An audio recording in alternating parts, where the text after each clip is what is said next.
Hi friends, நம்ம இன்றைக்கி jack fruit kesari பண்ண போகிறோம். ஜாக் ஃப்ரூட்டை இந்த மாதிரி பீசஸாக கட் பண்ணி வச்சுருக்கேன். நான் 2 ஸ்பூன் நெய் விட்டு ட்ரை ஃப்ரூட்ஸ் வறுத்து எடுத்துப்போம். ஃபஸ்ட்டு இதை பாருங்கள், 10 திராட்சையும் ஒரு 10 முந்திரியும் போட்டு வறுத்து எடுத்துருவோம். இப்போ அதே கடாயில் நம்ம 1 கப்பு ரவா எடுத்துருக்கோம். அந்த ரவாவை வறுத்து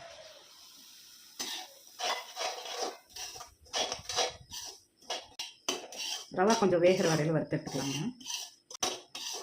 வறுபடுது ரவா. இன்னும் 1 கப்பு ரவா, இங்கே பாருங்கள், 1 கப்பு சீனி, 1/2 ஸ்பூன் ஏலக்காய் பொடி, அப்புறம் எல்லோ கலருக்காக எல்லோ கலர் எடுத்துருக்கேன். அப்புறம் ஒரு 10 முந்திரி, 10 திராட்சை, அவ்வளோதான். கொஞ்சமாக நெய் விட்டுக்கலாம். ஆல்ரெடி 2 ஸ்பூன் நெய் விட்டுருக்கேன். இன்னும் கொஞ்சம் நெய் விட்டுருக்கேன். இப்போ இதில் மறுபடியும் ஒரு 2 ஸ்பூன் நெய் விட்டுக்கணும்.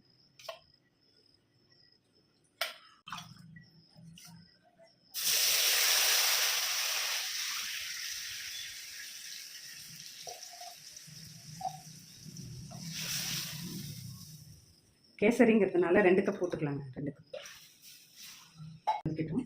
அதுக்குள்ளே நம்ம அதில் ஏலக்காய் பவுடர்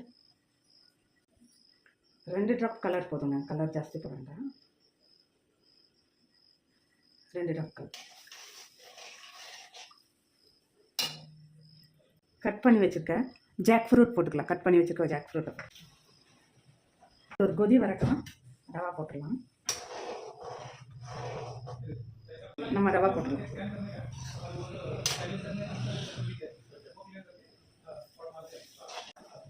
ரவா போட்டுட்டு அடுப்பை கொஞ்சம் மீடியம் ஸ்லோ பண்ணிடலாம்.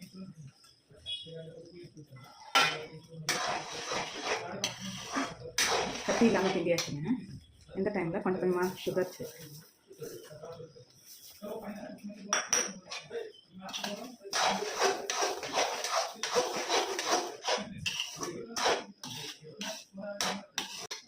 இந்த ஸ்டேஜில் இன்னும் 2 ஸ்பூன் நெய் விட்டுக்கலாம்.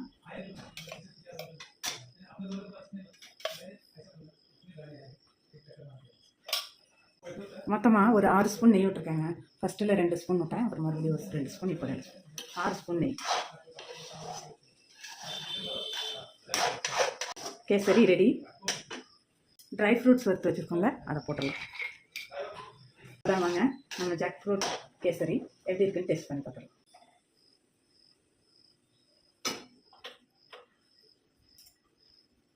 அவ்வளோதாங்க. இப்போ நம்மளோட ஜாக் ஃப்ரூட் கேசரி ரெடி ஆகிடுச்சு. நம்ம சர்வ் பண்ணிடலாம். ஓகே ஃப்ரெண்ட்ஸ், தேங்க்ஸ் ஃபார் வாட்சிங். வீடியோ ஃபுல்லாக பாருங்கள். Thank you subscriber.